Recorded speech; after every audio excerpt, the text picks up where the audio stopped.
I have been tagged and tapped multiple times to comment about the cheating issue, and no, this is not the Katniel cheating issue. So kung yun yung inaabangan yung chismis, i-swipe nyo na lang ulit pataas because this is about the cheating sa freelancing world. Wala talaga akong, una sa lahat, hindi ako sana magagawa ng video um, just because I don't have the bandwidth.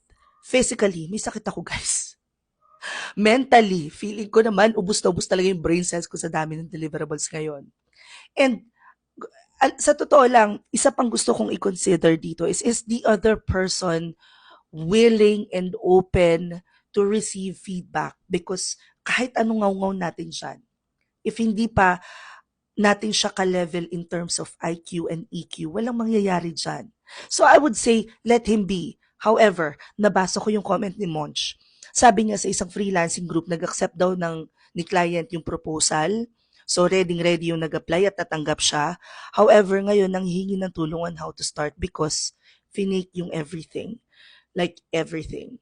And this is exactly my point when it comes to cheating, faking it till you make it. Alam mo yung at the end of the day, mapapag-abutan ka talaga. Tapos, ipapasalo mo sa iba yung responsibilidad na dapat ikaw, dapat sa'yo.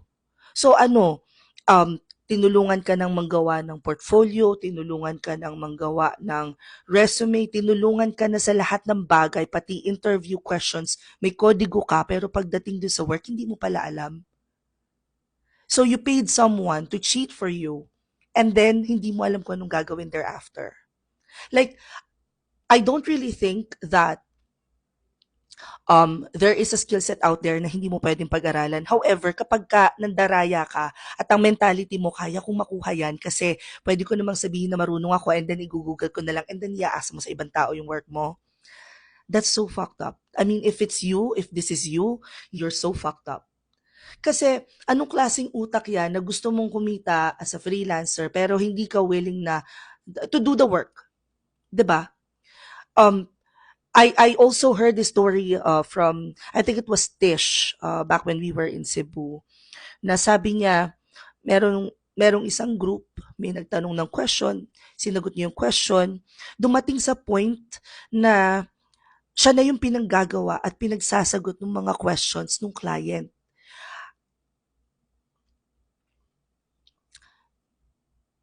Eto, ang tagal ko na nanggagawa ng content tungkol dito, pero I don't really agree with cheating and faking. Just because ikaw rin mismo may hirapan, huwag mo na isipin yung ibang tao.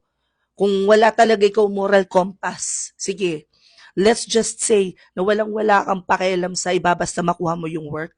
Yung sarili mo nila isipin mo, ikaw din na mahihirapan pag nandaya ka. Like, you may have the money to pay this person para makuha yung keywords at makapasa. Pero pagdating sa training, siya ba a-attend? Pagdating ba sa client interviews, siya ba magpapa-interview sa'yo? At pag natanggap ka ba ng client, siya pa rin na mag-work para sa'yo tapos may cut ka lang? Di ba hindi? Um, ang dami-daming paraan para matuto, at dami-daming paraan para mas mapabilis yung proseso mo. Pero yung pandaraya is just not gonna work. Because una sa lahat dito sa freelancing, ang gumagana ay utak. And obviously, if sinuportahan mo yung mga ganitong pandaraya, isa ka pa rin namang walang utak. Pare-pareho kayo.